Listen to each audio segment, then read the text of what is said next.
Harley Race went through more tragedy than most people could ever imagine. From the brutal injuries that left his body broken to the health problems that eventually took his life, his journey was anything but easy. And then there's the strange and often mysterious controversy between him and Vince McMahon, a story that wrestling fans still talk about to this day. Harley's life was full of ups, downs, and shocking turns, so let's dive right into it. Starting off with a long-standing rumor in wrestling history that has followed Harley Race for decades, and it's one he himself once talked about. It involves none other than Vince McMahon, and it paints a picture of just how intense things could get in the wrestling business. The story goes that before the very first Starrcade event, McMahon tried to convince Race to no-show his match. He reportedly offered him a big pile of money to walk away and sabotage the show, but Harley, being the man he was, flat out refused. He said he couldn't do something that would make him hate what he saw in the mirror. That line alone shows you the kind of pride and loyalty Harley carried with him. Money couldn't buy his respect for himself or for the business. But that wasn't the end of it. The rumor continues that McMahon later tried to start a real, unscripted fight with Race in a bathroom. Now, this wasn't some kind of wrestling angle or storyline. This was Vince apparently trying to take on Harley for real. And if you know anything about Harley Race, you know how that ended. Harley quickly took control of the situation and proved once again that he was not a man to be messed with, inside or outside the ring. That tough, no-nonsense attitude was written all over his body. Harley's scars and injuries told the story of a career full of battles, both in and out of the ring. In his early days, he wasn't just wrestling opponents. He was surviving real-life dangers. He had been stabbed, he had been shot, and he still kept moving forward. Then years later, in 1995, a terrible car wreck left him badly injured and ultimately ended his full-time in-ring career. But even before that, Harley had gone through unimaginable pain. In one match against Hulk Hogan in the WWF, he suffered a shattered pelvic bone and a ruptured intestine, injuries that would have ended the careers of most men. But Harley wasn't like most men. He kept pushing, kept fighting, and kept showing up. Even after his days in the ring were mostly behind him, the battles never really stopped.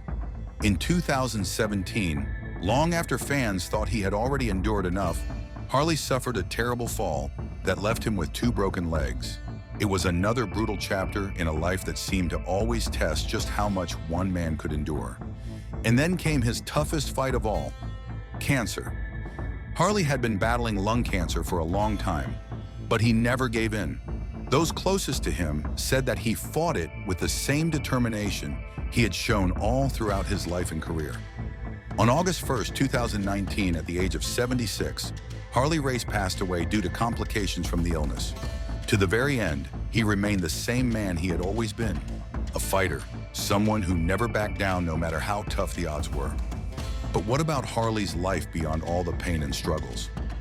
At the heart of it, he was a wrestler who had fans completely hooked. His style, his power, and the way he carried himself in the ring made him unforgettable. Even today, people still talk about him, not just because of what he went through, but because of how incredibly good he was during his career. It all started in St. Joseph, Missouri, where a local wrestling promoter named Gus Carras first spotted potential in young Harley. At first, Carras didn't throw him right into the ring. Instead, he gave him small jobs, odds and ends that kept him close to the business. One of his more unusual tasks was chauffeuring around the gigantic Happy Humphrey, a wrestler who weighed in at over 800 pounds.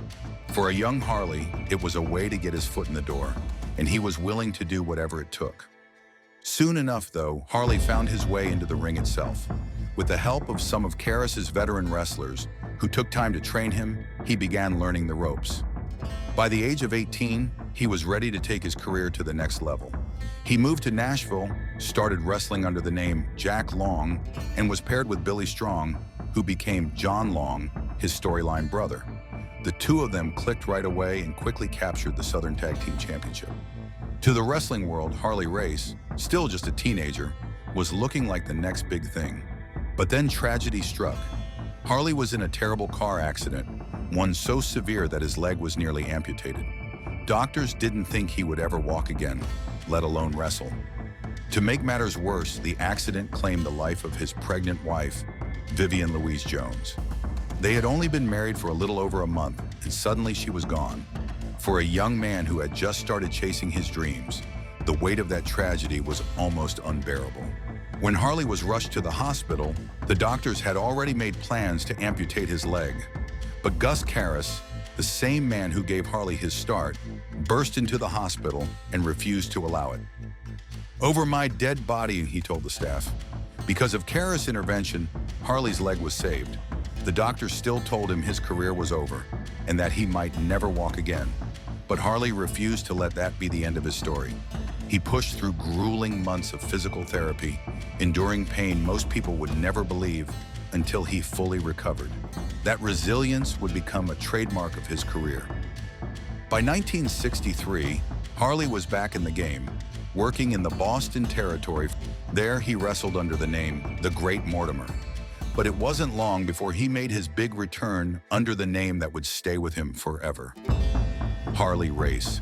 His father had told him never to waste his time making another man's name famous, and Harley listened. From that point forward, he would wrestle only as himself. In Amarillo, Texas, Race's career took off again. It was there that he met Larry Hennig, later known as The Axe, and father to future star Mr. Perfect, Curt Hennig. Together, Race and Hennig formed a tag team that quickly became one of the most hated duos in wrestling. Race was dubbed Handsome Harley Race, while Hennig went by Pretty Boy Larry Hennig. They played cocky villains who weren't afraid to break the rules to win, and fans absolutely despised them. The team's biggest moment came in January of 1965, when they defeated the legendary duo of Dick the Bruiser and the Crusher in front of a sold-out Minneapolis auditorium crowd to win the AWA World Tag Team Championship.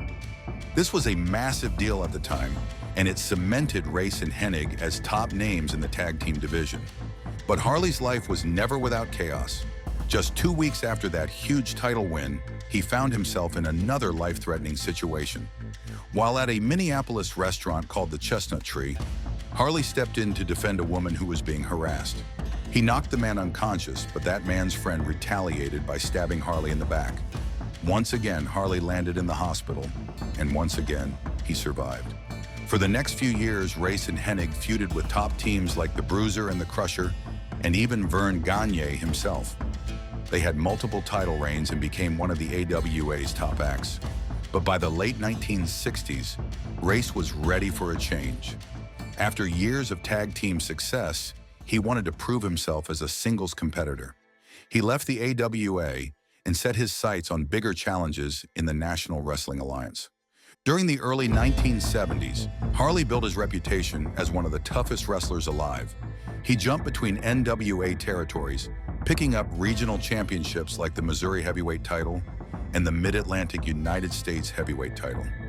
He also began touring Japan regularly, working with All Japan Pro Wrestling and taking on icons like Giant Baba. His name was spreading across the wrestling world, but he was still chasing that one prize that truly mattered: the NWA World Heavyweight Championship. In 1973, Harley finally got his chance. He stepped into the ring with NWA champion Dory Funk Jr. in Kansas City. Behind the scenes, Funk wasn't supposed to lose the belt to Jack Briscoe due to politics and injuries. So the NWA turned to Harley Race, the tough guy who could be trusted to do the job and not let Funk leave with the title. In front of a stunned crowd, Race defeated Funk and became the new NWA World Heavyweight Champion. To fans, it was a shocking upset, but behind the curtain, it was a carefully planned move. Either way, Harley had arrived. Although his first reign only lasted a few months before losing the belt to Briscoe, it launched him into the stratosphere. From then on, Harley Race was no longer just a wrestler. He was a world champion and a respected contender for the top prize in the sport.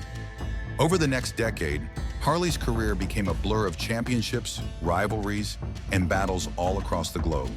He collected more regional titles than most wrestlers could dream of, and he continued to challenge for the world title.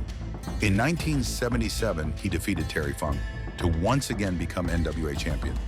This time, he established himself as the face of the organization, defending the belt as often as 6 times a week and holding it for almost 5 years, aside from a few short interruptions. During that period, Harley wrestled everybody who mattered: Dusty Rhodes, Dick the Bruiser, Pat Patterson, The Sheik, and countless others. He even body-slammed Andre the Giant not once, but twice, an incredible feat that few men could pull off. By 1981, Harley lost the belt to Dusty Rhodes, who then dropped it to a young Ric Flair. But Harley wasn't done.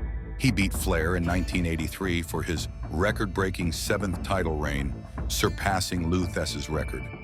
That set up one of the most iconic rivalries in wrestling history, Harley Race versus Ric Flair.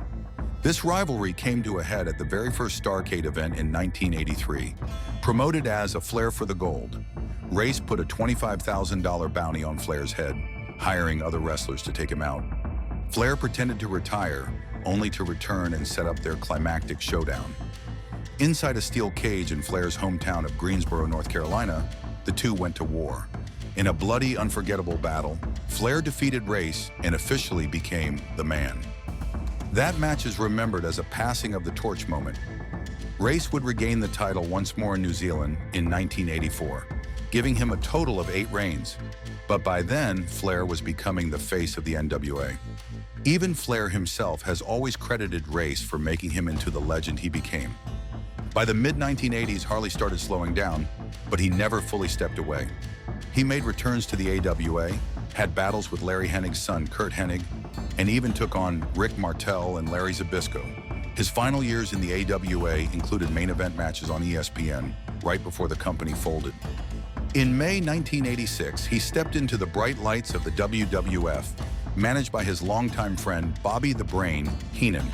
This was a new chapter in his career, and to fit the larger-than-life style of the WWF, Harley bleached his hair blonde and reintroduced himself as Handsome Harley Race.